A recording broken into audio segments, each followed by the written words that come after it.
고린도전서 2장 9절에서 16절 말씀. 기록된 바 하나님이 자기를 사랑하는 자들을 위하여 예비하신 모든 것은 눈으로 보지 못하고 귀로 듣지 못하고 사람의 마음으로 생각하지도 못하였다 함과 같으니라. 오직 하나님이 창조로서 우리에게 보셨으니 성령은 모든 것 곧 하나님의 깊은 것까지도 통달하시느니라. 아멘. 사람의 일을 사람의 속에 있는 영 외에 누가 알리요? 이와 같이 하나님의 일도 하나님의 영 외에는 아무도 알지 못하느니라. 우리가 세상의 영을 받지 않고 오직 하나님으로부터 명령을 받았으니 이는 우리로 하여금 하나님께서 우리에게 주신 것들을 알게 하려 하시니라. 아멘. 우리가 이것을 말하거니와 사람의 지혜가 가르친 말로 아니하고 오직 성령께서 가르치신 것으로 하니 영적인 일은 영적인 것으로 분별하느니라. 육에서 난 사람은 하나님의 성령의 일을 받지 아니하니 이는 그것들이 그에게서 어떻게 보이며 또 그는 그것들을 알 수도 없느니 그러한 일은 영적으로 분별되기 때문이라. 아멘. 신령한 자는 모든 것을 판단하나 자기는 아무에게도 판단을 받지 아니하느니라. 누가 주의 마음을 알아서 소출할 수 있느냐? 그러나 우리가 그리스도의 마음을 가졌느니라. 아멘. 마라나타 세 번 읽을까요? 마라나타, 마라나타, 마라나타. 아멘. 오늘 읽은 본문 말씀을 가지고 성령의 가르치심이라는 제목으로 우리 함께 은혜를 나눠보도록 하겠습니다. 오늘도 성령의 음성이 여러분들에게 들려지기를 축복합니다. 굉장히 중요한 말씀이에요. 자, 추수의 계절은 언제나 사람들의 마음을 풍요롭고 풍성하게 해줘요. 사과나무에 주렁주렁 매달린 사과를 보면 저절로 감탄사가 폭발합니다. 그렇죠? 네. 물론 사람의 취향이 다르고 정서에 따라 보는 관점이 다르기 때문에 그렇지 않은 사람도 물론 있겠지만 대부분의 사람들의 정서는 거의 같다고 보면 됩니다. 자, 그렇게 놓고 봤을 때 우리는 성경 말씀 안에서 하나님과 우리의 관계를 비춰보지 않을 수가 없습니다. 예수님은 창조주 하나님이십니다. 믿으시나요? 그런데 사람의 눈으로 볼 수 없었던 하나님이셨어요. 그런데 당신의 작품인 만물 안으로 종의 형체, 즉 사람의 몸을 입고 오셔서 하나님 나라의 모든 숨은 비밀들을 드러내 주시기 위해서 성경으로 기록해서 지금 우리에게 주신 것입니다. 사람의 생각으로는 그와 같은 사실을 결코 고안해낼 수가 없어요. 성경 말씀을, 성경에 기록되어져 있는 이 말씀을, 하나님 나라의 그 비밀, 이런 것들을 사람의 생각으로는 고안해낼 수 있는 것이 아니에요. 예수님은 하나님 아버지를 농부로 비유를 하고 계세요.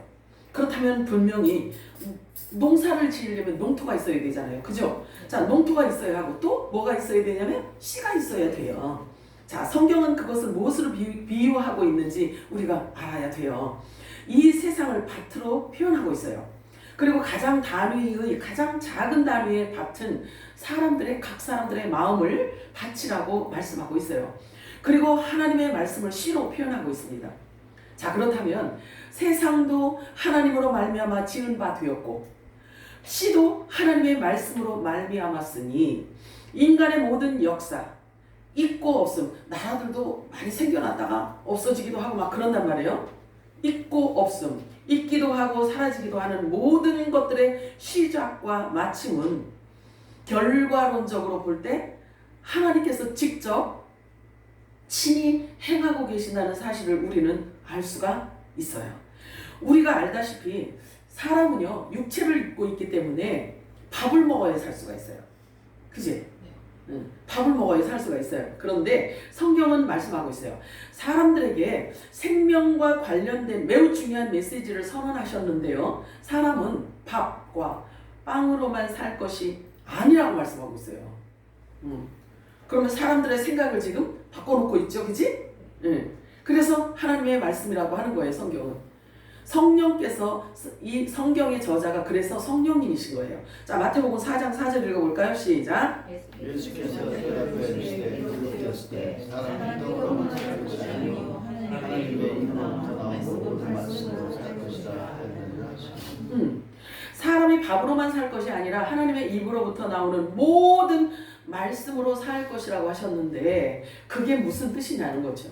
자, 사람의 육체는 배고픔만 면하면 살 수 있잖아요. 생명을 유지할 수 있잖아요.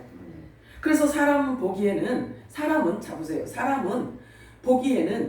육체 생명만 갖고 있는 것 같이 보여요. 사람들을 볼 때는. 그렇잖아요?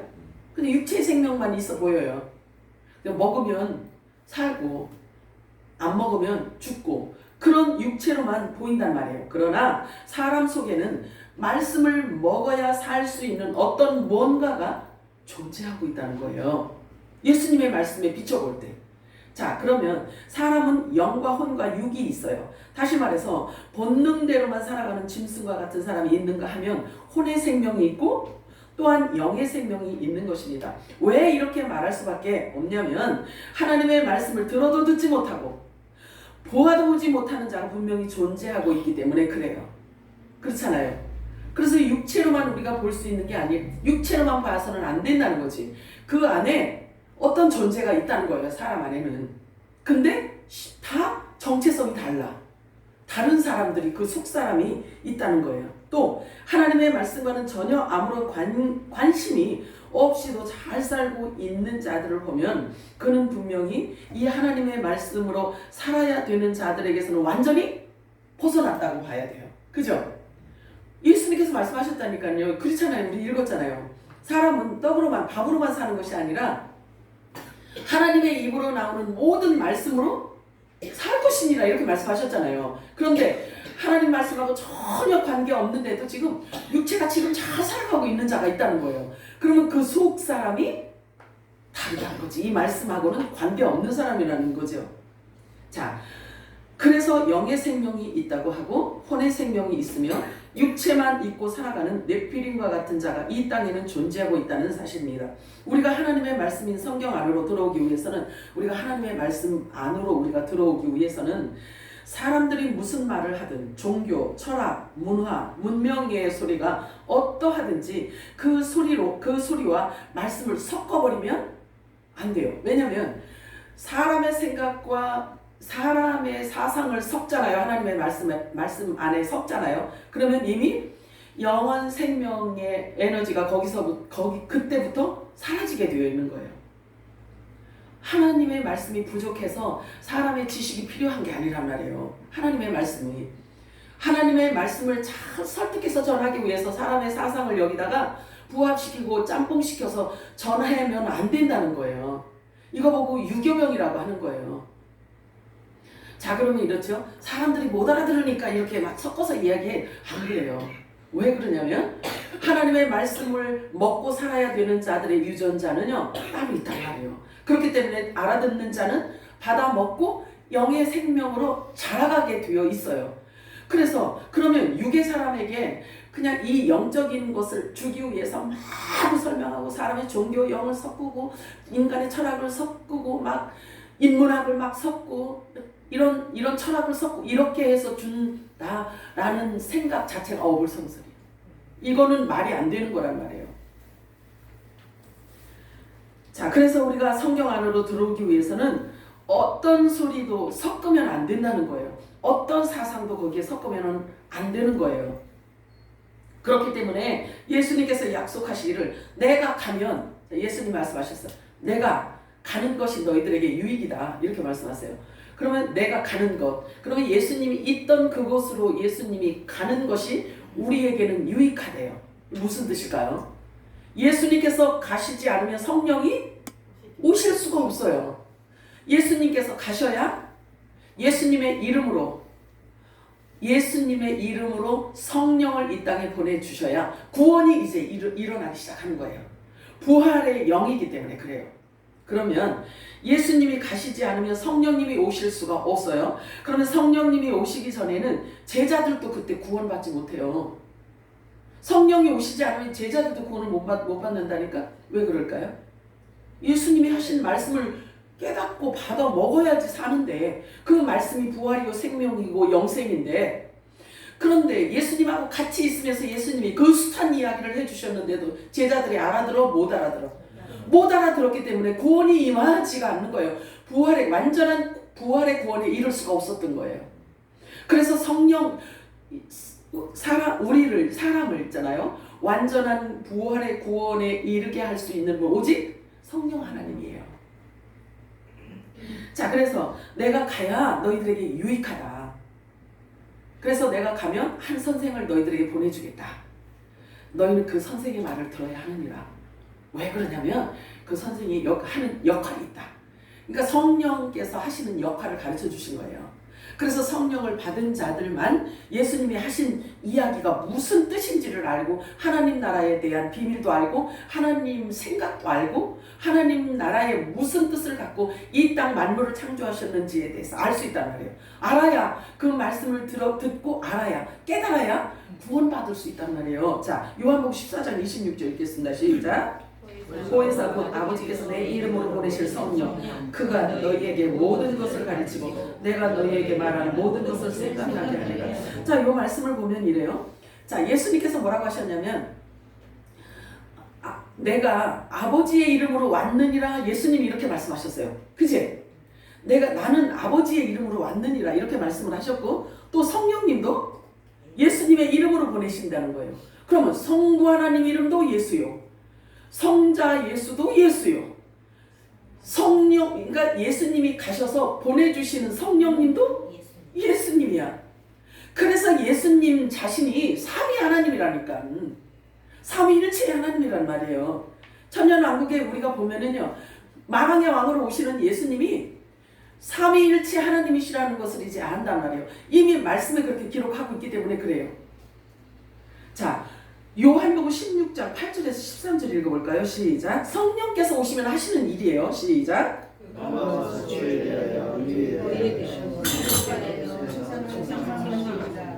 죄에 대하여 그들이 나를 믿지 않으며 의에 대하여 내가 아버지께로 가니 너희가 다시 나를 보지 못하며 심판에 대하여 이 세상에 심판을 받았습니다. 내가 아직도 너희에게 이것이 많으나 지금은 너희가 감당하리라. 그러나 진리의 성령이 오시면 그가 너희를 모든 진리로 이루시니 그가 스스로 말하지 않고 오직 들은 것을 말하며 장래일을 너희에게 알리시리라. 네. 자, 지금은 성령께서 성령 시대란 말이에요. 아직은요. 교회 문이 아직은 안 닫혔으니까. 자, 그러면 지금 장래일을 성령께서 말씀해 주시는데 이것은 예수님의 공중 재림과 지상 재림과 천년 왕국을 이야기해 주는 때란 말이에요. 성령께서 오셔야 이것이 열리고 계시가 되어져서 말할 수가 있는 거예요. 자, 여기 보니까 성령께서 오셔야 죄에 대해서 이야기해 주신대요. 그리고 의에 대해서 얘기해 주시고 심판에 대해서 우리들에게 깨닫게 하시고 알게 해주신다는 거예요. 자, 그러면 죄 가지고는 하나님 나라에 우리 찬양했지만 죄 가지고는 하나님 나라에 갈 수가 없단 말이에요. 그치?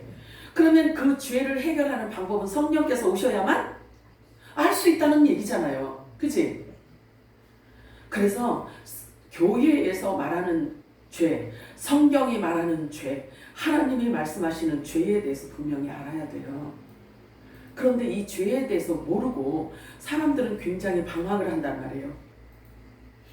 그래서 성경이 말하는 죄에 대해서 모르니까 방황을 하되 신앙생활을 그렇게 열심히 했음에도 불구하고 부활체를 입을 그 부활의 구원에 대한 그 확신이 없단 말이에요. 없단 말이에요. 죄가 해결이 안 되었기 때문에. 그래서 성령께서 임하셔서 죄에 대한 것을 분명하게 알고 그것을 깨달은 뒤에 그 죄에 대한 것을 성령에 의해서 해결되어졌을 때 자유를 얻게 되는 거예요. 그리고 믿음이 생기는 거예요. 어떤 믿음? 부활 구원에 이르는 그 믿음이 생기는 거란 말이에요. 그래서 성령께서 해답은 성령님이세요. 해답은 성령님이세요. 자, 그래서 의에 대해서 또 이야기해주고 의에 대해서 깨닫게 하신다는 거. 의가 뭐라 그랬어요? 여기 보니까 하나님 나라 가는 거예요. 그러면 예수님이 하나님 나라 가실 때는 어떤 몸으로 가셨죠? 어떤 몸으로? 부활의 몸으로 가셨잖아요. 육체를 벗고, 그죠? 부활의 몸으로 가셨단 말이에요. 그래서 의에 대해서 이야기해주고 깨닫게 하시고 알게 하시는 분은 성령님이란 말이에요. 그래서 성령께서 오셔야 우리를 부활 메시지, 구원에 대한 메시지를 정확하게 우리들에게 주셔서 그 말씀에 의하여 우리가 부활의 몸을 입을 수가 있는 거예요. 해답은, 키워드는 성령님이세요. 아시겠죠? 그러므로 너희는 그의 가르침을 따라야 하니 성령께서 성령을 보내주겠다라고 말씀하셨는데 예수님께서 그러므로 너희는 그의 가르침을 따라야 한다라고 말하고 있어요. 성령의 가르침이 없이는 내 말을 깨달을 수가 없기 때문이다 이렇게 말씀을 하십니다. 그리고 내 말을 가지고 사람이 가르치면 내 말을 가지고 성령이 말하게 하심을 따라 말하지 않는다면 성령이 임하여 내 말을 가르쳐 주시지 않으면 사람이 내 말을 갖고 사용할 거 아니겠어요, 그지? 그런데 내 말을 가지고 사람이 가르치면 반드시 사람의 생각을 섞게 되어 있다. 그렇기 때문에 사람의 생각이 섞인 포도주는 진노의 포도주라고 성경은 말씀하고 있어요. 진노의 포도주. 그것으로는 온전한 구원에 이를 수 없기 때문에 문제가 심각한 거죠. 성경에서 말하는 포도주가 뭐죠? 성경이 말하는 포도주, 이것도 또 알아야 될 거 아니겠어요? 그지? 그럼 섞은 포도주, 뭐 깨끗한 포도주 이런 거 포도주를 알아야 포도주가 뭔지를 알아야 섞은 거는 이럴 수밖에 없고 안 섞은 깨끗한 거는 이럴 수밖에 없고 포도주를 알아야 될 거 아니겠어요? 그지? 나는 포도나무요, 나는 포도나무요, 너희는 가지니 이렇게 말씀해. 포도 열매는 어디서 열려? 가지에서 열리지. 가지에서. 자, 그런데 포도주, 성경이 말하는 포도주는 성령을 의미합니다. 포도주는 성령을 의미하는데 곧 약속의 말씀을 얘기하는 거예요. 왜 그러냐면 예수님께서 그러셨잖아요. 성찬식 하실 때, 마지막 만찬 하실 때, 그죠? 이제 떡을 주면서 이건 내 살이다. 포도주를 주시면서 이것은 내 피다. 이렇게 말씀하셨잖아요. 그런데 살이 뭐고 피가 뭔지를 알 수가 없잖아. 근데 예수님이 뭐라고 말씀하셨는지, 뭐라고 설명을 하셨는지에 대해서 우리가 잘 살펴봤더니 피는 언약이더라. 이 약속의 말씀이더라는 이야기죠. 그래서 포도주는 즉 하나님의 언약의 말씀이에요. 하나님의 언약의 말씀이에요. 그러면 이 예수님의 피에 뭐가 섞이면은 안 되는 걸 얘기해요. 이거 무교병이라고 얘기해요. 무교병. 그래서 예수 그리스도의 지체들은요, 반드시 무교병을 먹어야 부활의 구원에 이룰 수가 있는 거예요. 자, 예수님께서 이 땅에 사람의 몸을 입고 오셨는데요. 이 땅에 오셔서 십자가에서 죽으시고 부활하시는 것이 무엇 때문인가이죠? 무엇 때문에? 이거 아셔야 돼요. 자, 단지 사람들이 이 땅에 살면서 착하게 살라고 윤리와 도덕을 가르치기 위해서 예수님께서 창조주 하나님께서 사람의 몸으로 이 땅에 오셨을까요? 그것은 세상에서도 충분히 가르칠 수 있잖아요. 윤리와 도덕은 어릴 때부터 가르칠 수 있잖아요. 자, 우리나라가요 굉장히 교육률이 높은데요, 굉장히 높다고요. 세계에서 1위래요.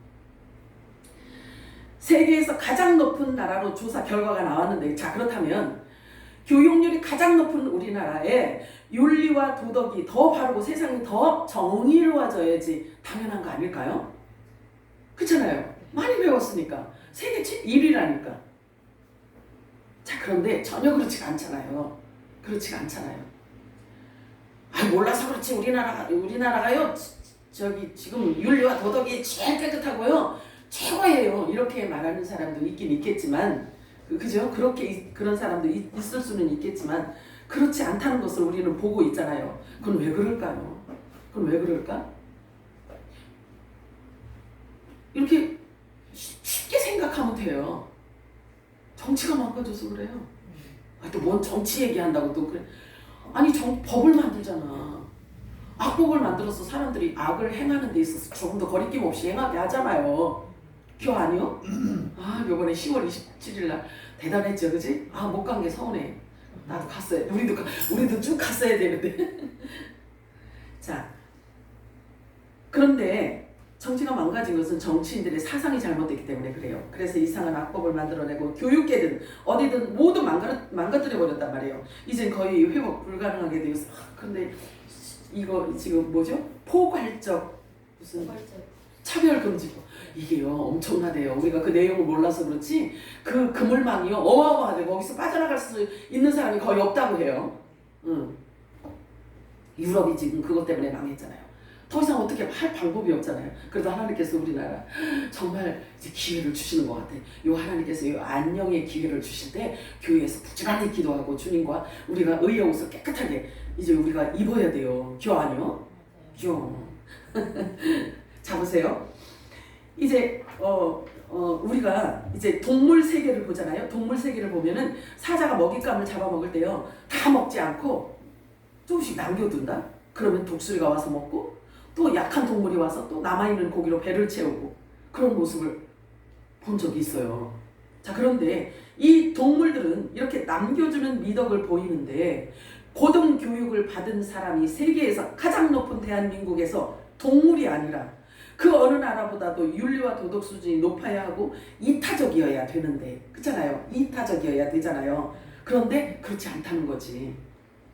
자, 그러면 몇십 년 동안 그 숱한 돈을 들여서 열심히 공부해서 여러 개의 학위를 갖고 있고, 그것으로 또 많은 사람들을 가르치고 높은 지위와 영화로운 명예를 갖고 있는 사람들이 이렇게 많아졌는데, 그러면 세상이 점점 더 밝아지고 좋은 일들이 더 많아져서 진짜 천국처럼 변해야 되잖아요. 그런데 아니란 말이에요. 자, 그럴 줄 알았는데 전혀 반대 현상이 나타나는 것은 무슨 이유일까? 사람들은 그렇게 알고 있었단 말이에요. 좋은 대학, 좋은 인류대학 가기만 하면 팔자 피고 인생 꼭방석에 앉아서 살아갈 것처럼 말해왔고, 그렇게 알고 있었고, 그리고 자식들이 공부 안 하면 그렇게 가르치고 그랬단 말이에요. 근데 전혀 반대 현상이 나타나고 있는 것을 우리는 지금 목도하고 있단 말이에요. 왜 그럴까요? 원인이 뭘까요? 간단해요. 깊이 생각하지 않아도 간단하게 해답이 나와요. 자, 사과가 열렸어요. 사과가 열렸어요. 그런데 사과가 열리는 것은 그 나무가 무슨 나무여서 사과가 열리나? 아, 지요? 너무 당연한 것 같고 내가 지금 질문하지? 네. 졸지 말라고 그러는 거야. 자, 사과가 열렸어요. 그러면 나무는 사과나무이기 때문에 자, 포도가 열린다는 것은 그 나무가 포도나무이기 때문에 포도가 열리는 거예요. 자, 그러면 이 땅의 죄가 관영해졌다라는 것은 나라와 이 사회를 이루는 사람들이 죄인이기 때문에 그렇다는 거지. 간단한 거예요. 그잖아요. 간단해요. 자, 그래서 수식어만 달라질 뿐이에요. 수식어만 달라져요. 많이 공부한 죄인, 유명한 죄인, 무명한 죄인, 배우지 못한 죄인, 수식어만 이렇게 붙을 뿐이야.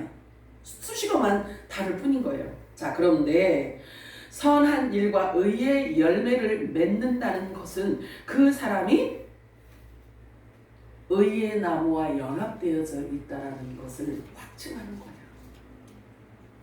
나는 포도나무에 너는 가지라. 내게 붙어 있지 않으면 열매를 맺을 수 없느니라. 나를 떠나서는 너희가 아무것도 할 수 없느니라. 아무것도 할 수 없대요. 예수님에게 붙어 있지 않으면요, 호흡도 못 한대요. 그러면 죽은 자와 방불하다는 이야기지. 그렇잖아요. 그런데 이 말씀이 기록되어진 것은 이미 2000년이 지났어요. 그런데 이 말씀을 보고 듣고 믿음을 화합하여 자기 생명으로 만들어 생명의 열매를 맺는 사람은 그리 많지 않은 것 같아요. 생명은 영적인 영역이기 때문에 하나님께서 친히 역사하셔야만 되고 성령의 가르침과 성령의 능력으로만 가능하기 때문에 그래요. 하나님의 말씀은 생명이기 때문에 정말 신기롭고 귀해요. 왜냐하면 하나님 말씀 한마디만으로도 사람을 완전히 바꿔놓는 그런 능력이 있기 때문에 그래요. 자, 영원한 생명이기 때문에 그렇습니다. 하나님의 말씀은 하나님이시고 영원한 생명이기 때문에 그렇습니다. 성경은 말씀하고 있어요. 사람이라면 누구나 다 하나님의 입에서 나오는 모든 말씀으로 살아야 한다고 말씀하십니다. 고린도전서 2장 9절 10절 한번 더 읽어볼까요? 시작. 하나님께서 자기를 사랑하는 자들을 위하여 예비하신 모든 것들은 눈으로 보지도 못하고 귀로 듣지도 못하였으며 인간의 마음속에 들어온 적도 없었느니라 한 것이라. 그러나 하나님께서 이것들을 우리에게 그의 영으로 나타내셨으니 이는 성령께서는 모든 것 심지어 하나님의 깊은 것들까지도 통찰하시기 때문이라. 이게 지금 우리가 보는 개역 개정에는 통달이라고 했는데요. 여기 킹제임스에서는 통찰이라고, 통찰이 정확한 표현이에요. 자, 고린도전서 2장 11절 12절 한번 더 읽어볼까요? 시작. 사람의 일을 그 사람 안에 있는 사람의 영이 아니면 누가 알리요? 이와 같이 하나님의 일도 하나님의 영이 아니면 아무도 모르느니라. 우리가 세상의 영을 받지 아니하고 오직 하나님께로부터 온 영을 받았으니 이는 우리로 하나님께서 우리에게 값없이 주시는 것들을 알게 하려 하심이라. 자, 오늘 우리가 읽는 이 본문 말씀 안에서 이 말씀만 보아도 우리가 알 수 있는 게 뭐냐면, 하나님은 사람 스스로가 하나님을 찾아낼 수도 없고 사람 스스로가 하나님을 알 수도 없고 볼 수도 없어요. 그런데 하나님이 보내신 영으로 인하여 하나님 말씀 안에서 하나님을 찾을 수 있고 하나님을 볼 수 있고 만날 수가 있다는 거예요. 그렇게 말씀하고 있잖아요. 그치? 자, 그렇기 때문에 돈 주고 이리 만 원만 주면 성경책을 살 수 있단 말이에요. 그런데 아무나 그냥 돈만 주고 성경만 갖고 있다고 해서 그 안에서 하나님을 발견하고 하나님 나라를 발견하고 예수님을 발견할 수 있는 게 아니라는 거지. 그리고 하나님께서 주신 모든 은혜를 다 볼 수 있는 게 아니라는 거예요. 하나님의 일을 성경에 기록해 놓고 그 일을 우리들에게 가르쳐 주시기 위함이요, 또 하나님께서 우리들에게 예비하신 신령한 복들을 성경에 기록해 놓았는데 그것을 보게 하기 위해서 우리들에게 성령을 주신다는 거예요. 아멘이죠? 그래서 이게 하나님을 알고 예수를, 그러니까 보세요. 제자들이 3년 반 동안 예수님하고 그렇게 옆에 붙어서 다녔어도 성령이 임하시기 전에는 예수님이 하는 말을 못 알아듣잖아요. 성령께서 오신 뒤에야 그제야 예수님이 가신 그 길을 따라가면서 십자가에서 다 죽잖아요.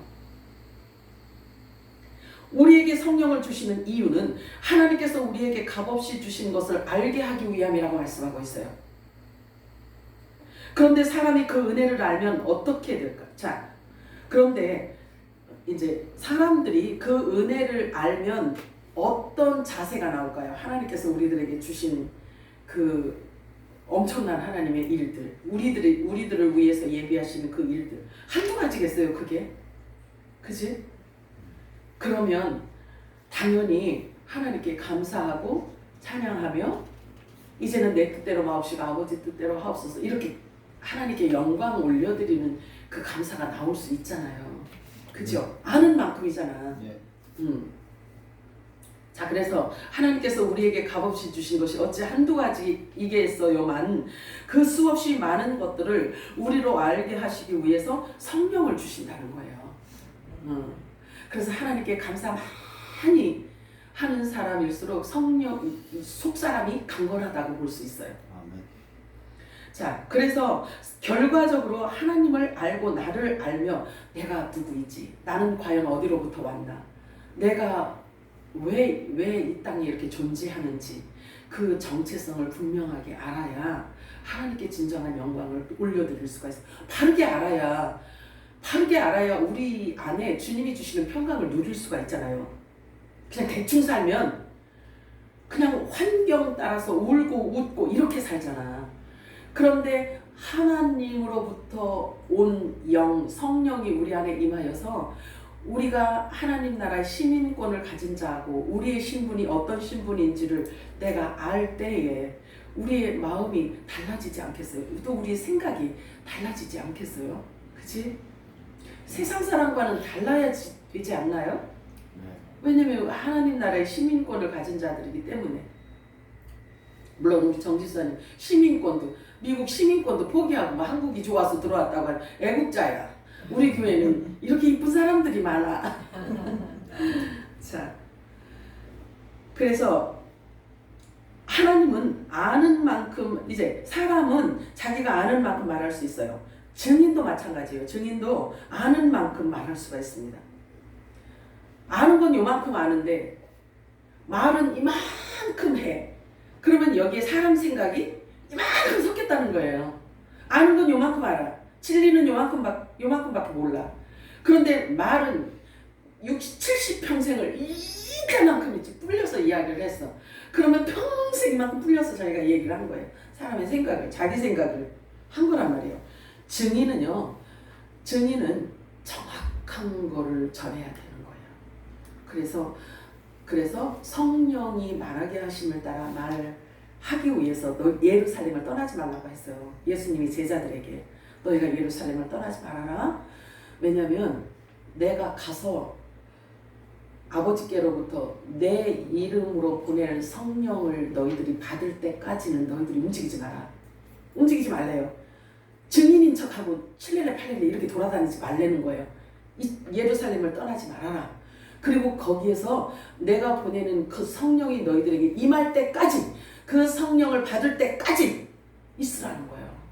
그래서 증인도 아무나 되는 게 아니고요. 아무 때나 이렇게 증인으로 나서는 게 아니란 말이에요. 성령이 임하여서 성령이 말하게 하심을 따라 말할 수 있을 그때 증인으로 나가라, 이 얘기예요. 이해가 되죠? 우리도 마찬가지란 말이에요. 우리도. 자, 그러면 결과론적으로 우리가 증인으로서 우리가 살아가는데, 복음의 증인이란 말이에요. 저와 여러분이. 그지? 자, 복음의 증인이에요. 근데 증인도 아는 만큼 말할 수 있어요. 그러나 우리가 착각하지 말아야 되는 게 있어요. 믿음은 아는 것과 반드시 비례하는 것이 아니기 때문에 그래요. 자, 그래서 하나님께로부터 온 영은 오직 하나님의 것만 전하신단 말이에요. 그래서 성령이 말하게 하심을 따라 말을 해야 온전한 증인으로서의 삶을 살 수가 있는 거예요. 예수님은 이 세상에 계실 때 세상과 타협을 안 했어요. 세상과 타협하지 않았어요. 그리고 세상 것을 소유하기 위해서 전전하지 않으셨어요. 오히려 머리 들 곳이 없다고 하셨어요.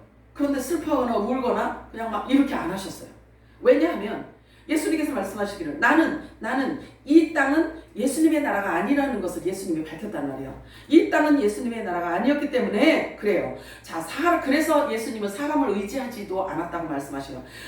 왜냐하면 사람을 왜 의지하지 않았냐면 사람의 마음이 어떠한지를 아셨기 때문이라고 그렇게 말씀하고 있어요.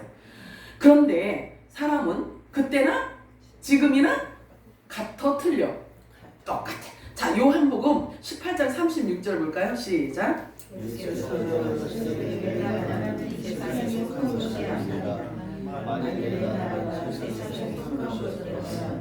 내 종들이 싸워 나로 유대인들에게 넘겨지지 않게 하였으리라. 이제 내 나라는 여기에 속한 것이 아니니라. 예수님이 본래 유대인의 왕인데 유대인들이 예수님을 죽였잖아요. 기가 막히지. 자, 요한복음 2장 24절 25절 읽어볼까요? 시작. 이는 친히 모든 사람을 아심이요 또 사람에 대하여 누구의 증인도 받으실 필요가 없었으니 이는 그가 친히 사람의 속에 있는 것을 아셨습니다. 그죠? 거기까지 기록되어 있어요?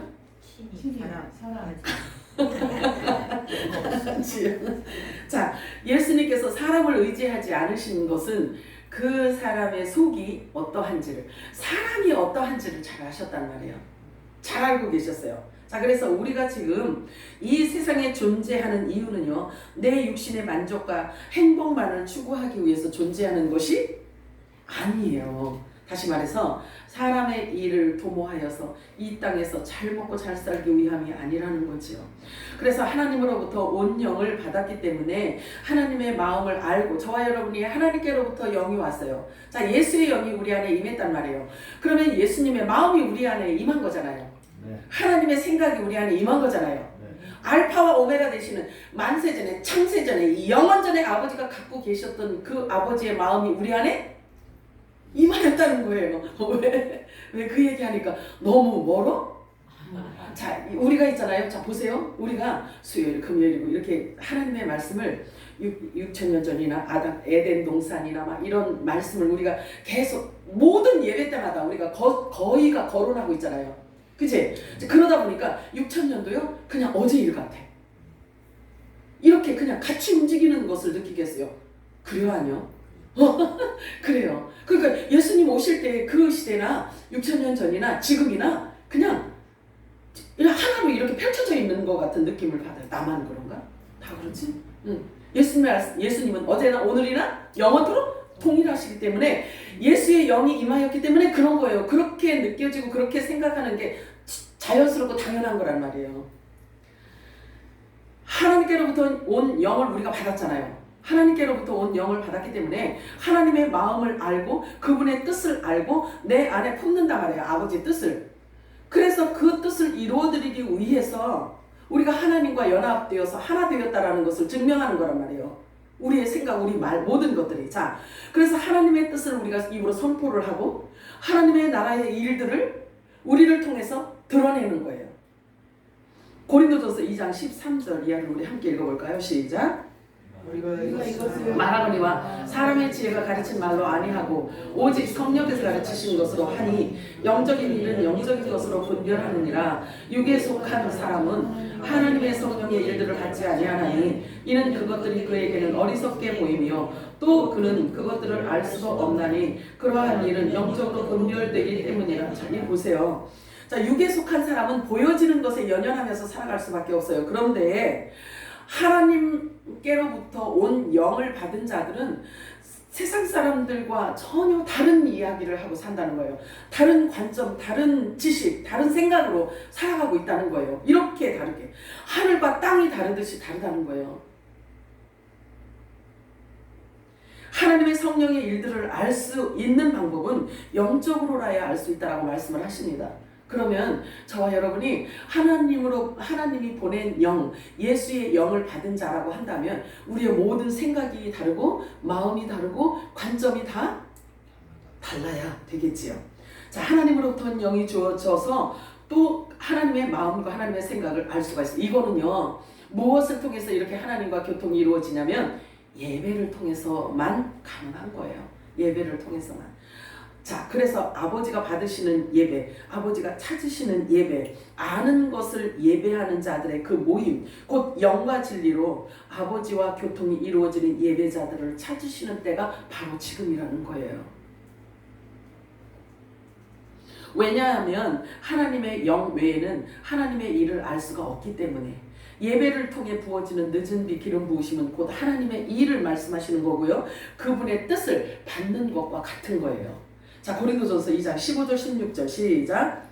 영적인 사람은 모든 것을 판단하나 자신은 아무에게도 판단을 받지 아니하느니라. 누가 주의 생각을 알았다고 주를 가르치겠느냐. 그러나 우리는 그리스도의 생각을 가졌느니라. 아멘이에요? 그리스도의 생각, 예수님의 생각을 가졌다는 거예요. 누구로 인하여? 성령으로 인하여. 자, 하나님의 깊은 생각을 통찰하시는 성령님이 임하신 사람을 일컬어 영적인 사람이라고 말합니다. 그리고 그리스도의 생각을 가진 자라고 말하고 있어요.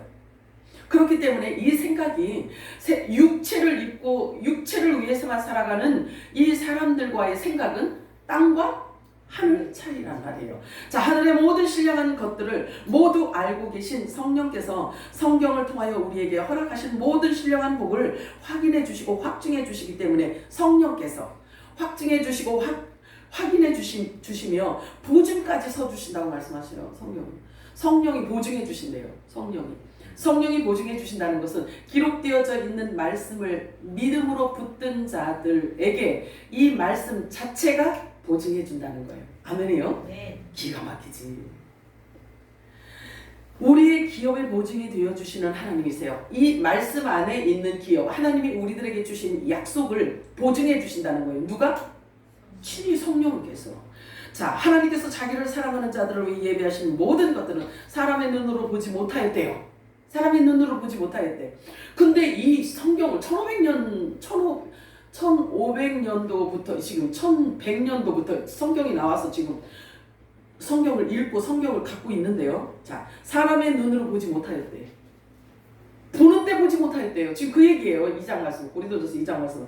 사람의 눈으로 보지 못하였고 귀로도 듣지 못하였고. 얼마나 많이 설교를 들어왔는데 듣지 못하였대. 자, 항상 성경을 보기는 보았어도 깨닫지 못하였고 듣기는 들었어도 깨닫지 못하였고 사람의 마음속에 들어온 적도 없대요. 이게 하나님의 나라가 여기 들어온 적이 없대요. 하나님의 깊은 것들을 성령님께서 나타내 보여주시고 가르쳐 주셨으니, 자, 저와 여러분에게 이것을 가르쳐 주셨으니 사단이 알면 안 되는 것도 있는 거예요. 그래서 빛의 아들들에게 빛을 비춰줘서 보게 하시는 겁니다.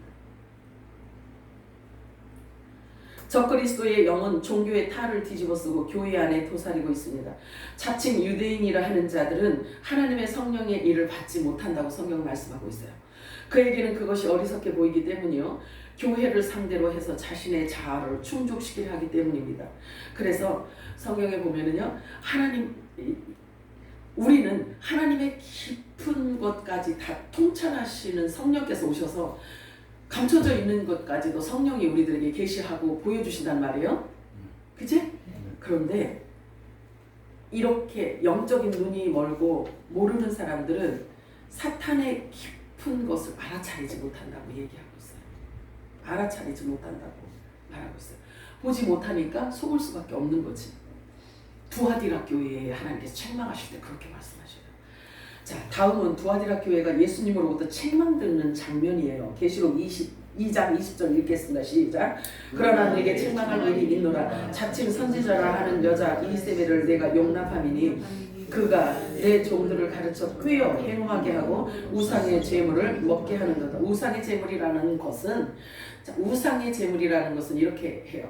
자기 자아 충족을 위해서 자기 자신이 우상이, 자기 안에 탐욕이 있는 자가 하나님의 말씀을 전하잖아요. 하나님의 말씀을 전하는 것을 일컬어 우상의 제물이라고 해요. 우상의 제물. 자, 계시록 18장 3절 읽어볼까요? 시작.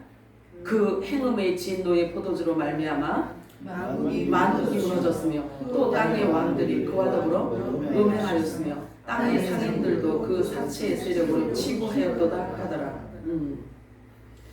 자, 이 말씀을 잠언서를 쓴 이 지혜자는요, 다음과 같이 표현하고 있어요. 잠언서 23장 27절 28절 시작. 대저는 깊은 무덤이요 이방이여 주소는 존재이다. 참으로는 강도가 주의 베파여 사람들이 많아지게 하느니라. 이 이세벨은요, 이 음료의 이 표상이에요. 음료의 표상. 자, 그래서 혼합된 포도주, 진노의 포도주를 의미하고 있습니다. 계시록 13장에 보면은요, 두 짐승이 나옵니다. 바다에서 나오는 짐승이 있고 땅에서 올라오는 짐승이 있는데요. 이 이세벨은 거짓 종교 지도자, 땅에서 올라오는 짐승을 상징하고 있어요. 그는 땅에 남은 자들을 모두 짐승에게 경배하도록 하는 적그리스도의 모형이에요. 이 이세벨이. 그러면 공중으로 휴거되지 못하고 땅에 남아있는 자들의 특징은요, 영적인 눈이 멀어있기 때문에 사탄의 깊은 것들을 알아차리지 못하고 미혹에 넘어간 상태입니다. 그래서 예수님께서 미리 말씀해 주셨어요. 마지막 때에 너희는 사람의 미혹을 조심하라는 말씀을 경홀히 여긴 결과예요.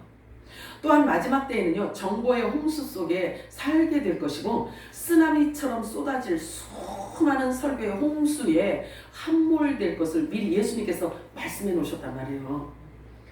그래서 경홀히, 이 예수님의 말씀을 경홀히 여기면 매우 위험합니다.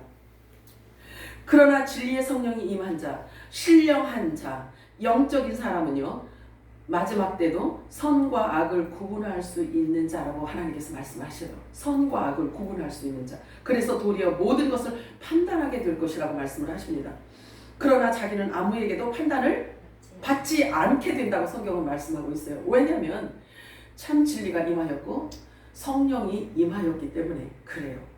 성령이 임하였고 하나님으로부터 보낸 영이 임한 우리를 누가 판단하냔 말이에요. 자, 또 누가 주의 마음을 알아서 주를 가르치겠느냐? 그러나 우리는 그리스도의 마음, 그리스도의 생각을 가졌느니라. 성경 그렇게 말씀하고 있어요. 자, 마지막 때 성령의 가르침은 과연 어디에 초점을 두고 가르칠 것인가? 지금 아버지께서 가장 중요하게 생각하고 있는 것이 무엇일 것 같아요? 여러분 한번 생각해봐. 과연 무엇일까요? 한 사람이라도 더 구원에 이르기를 하나님은 원하실 거예요. 그리고 믿음에서 떨어져 나가는 자가 없기를 또한 원하실 거예요.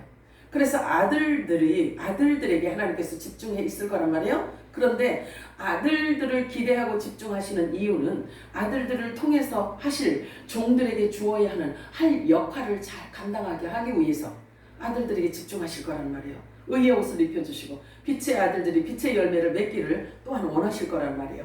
그리고 패역한 세대에서 구원받기를 간절히 하나님은 원하실 거예요. 이거는 수요일날 제가 말씀드릴게요. 자, 왜냐하면 하나님께서 보좌에서 일어서시면 진노의 포도주 틀을 밟을 것이거든요. 하나님께서 그렇기 때문에 지금은 정말 정신 차려야 돼요. 정말 정신 차려야 할 때가 지금인 거예요. 자, 계시록 14장 19절 20절 읽어볼까요? 시작. 그러므로 그 천사가 나사를 땅에 대어 땅의 포도주를 거두어서 하나님의 진노의 큰 포도주들에 던져놓으면 그 포도주들이 섞여 가지고 지팔고 그들은 피가 흘러나와 말고비까지 갔고 1,600까지 흑염소의 것이다. 요거를 어떻게 제가 이제 부연 설명을 해드리면 말고비라고 하네요. 그치? 말고비까지 닿고 1,600 스타디온까지 이게 간대요. 그러면 설명을 할게요. 주님 땅으로 공중 재림이 아니라 땅으로 재림하실 그때에는요, 재림하시기 그 직전에는 어떤 일이 있냐면 이 땅에 이 말고비라는 것은 사람이 말을 타면 말고비를 잡잖아요. 그치? 그럼 말고비를 잡으면 이 바닥 땅에서 말고비까지 어느 정도 될까요? 한 1m 정도 잡아요. 자, 그러면 피가 1m 정도 되는 이 피의 양이 300kg까지 간다는 거야. 이게 지금 그 얘기예요. 자, 그러면 이 피가 흐르는데, 사람이 죽어서 피가 흐르는데 피 높이가 이제 피 높이가 1m야. 1m로 300km까지 흐른다는 거예요. 예수님 오시기 땅으로 재림하시기 직전에 그런 일이 있다는 거예요. 이 거짓말 여기다 이렇게 썼겠어? 그런 일들이 일어난다니까요. 자, 계시록 19장 15절 읽겠습니다. 시작. 예리한 칼이 나와서 그것으로 민족들을 칠 것이요 또 철장으로 그들을 다스릴 것이며 그는 전능하신 하나님의 맹렬한 진노의 포도주를 밟으실 것이며. 자, 말씀 예수님이 입에서 나온 모든 말씀 자체가 심판이야. 그래서 예수님께서 어떻게 하겠다. 지금 이것도 마찬가지예요. 말고비까지 1,600 스타디온까지 이렇게 1,600 스타디온까지 이게 간다고 했잖아요. 요 말이 요대로 이루어진다는 거예요. 그러니까 예수님이 입에서 나온 모든 말은 그대로 다 성취되는 거예요. 이게 심판이라고요. 그래서 말씀 자체가 심판이고 축복이고 그런 거예요. 자, 하나님은 사랑이시며 자비롭고 오래 참으시지만 영원히 참지는 않으신단 말이에요. 홍수로 심판하실 것을 분명히 알려줬잖아요. 누구에게? 노아에게만. 자, 그리고 방주를 짓게 하셨단 말이에요. 반드시 내가 물로 심판할 것이다. 근데 네가 준비할 것은 방주다. 이렇게 말씀하셔요. 자, 그래서 분명하게 가르쳐 주셨어. 물 심판이 분명히 있을 것이다. 그래서 너는 방주를 지어라. 가르쳐 주셨어. 때가 딱 되니까 하나님께서 이 노아를 순종했잖아요. 방주를 지으라고 했더니 그 말씀에 철저하게 순종했어요. 창세기 가서 읽어보세요. 그대로 순종했더라고 해요. 그대로 순종했더라. 노아는 그대로 순종했더라. 그렇게 순종한 노아에게 하나님께서 또 말씀하셔요. 방주 안으로 이제는 너와 내 집을 내가 구원해 주리라. 너와 내 식구들 전부 다 방주 안으로 들어가라. 이 얘기예요. 이렇게 말씀하셨어요.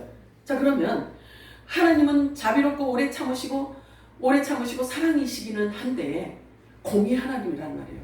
말씀대로 하나님께서는 이루시기 때문에 이 말씀이 성취되어진다는 것을 믿음으로 받고 그 말씀을 붙들고 있는 자들에게 우리 하나님께서는요, 실망시키지 않는다는 거예요. 그러니 하나님 말씀이 얼마나 하나님이라니까.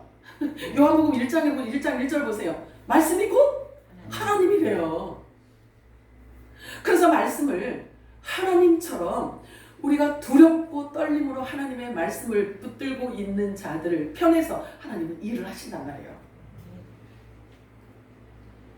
자, 그래서 방주 안으로 들어가라고 하셨어요. 너와 내 집을 구원해 주시겠다는 의로움이세요. 그러나 예비되지 않은 자는 모두 홍수 심판에 완전 몰살되었잖아요. 완전히. 얼마나 비웃었을까요? 그 비웃은 자들의 그 비웃음의 결과는요, 물속에 함몰된 거예요. 자, 약속하신 대로 예수님이 다시 오실 때에도요, 이와 똑같은 현상이 벌어질 것을 말씀하고 계세요.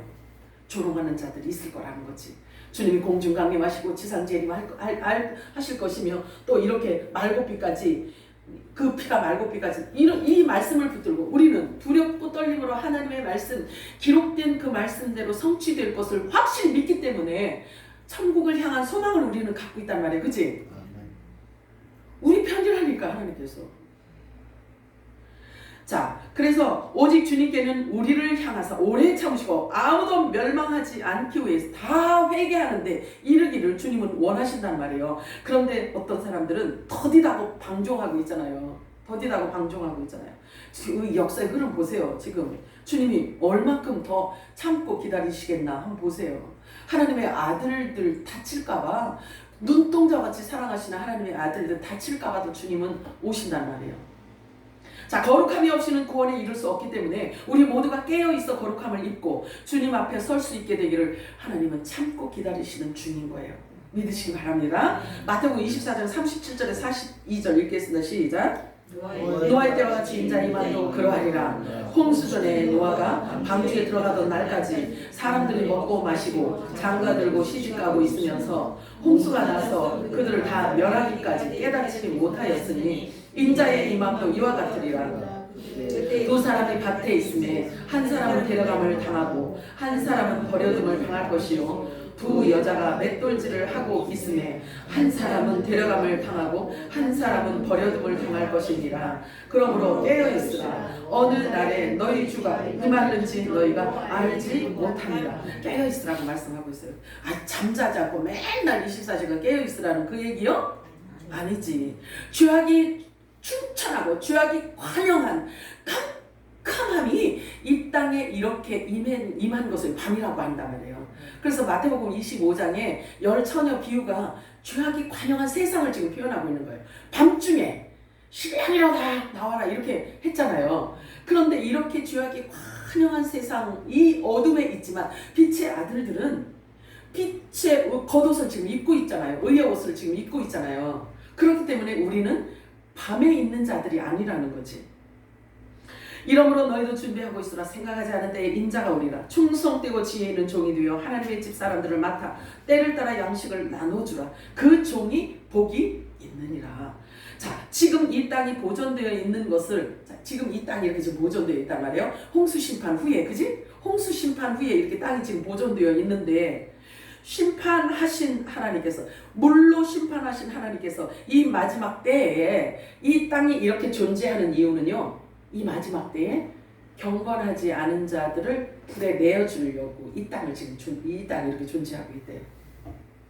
그래서 그 심판 날까지 이게 보존되어 있다는 거예요. 그러므로 불심판은 있어 없어? 있어요. 없을 것 같죠?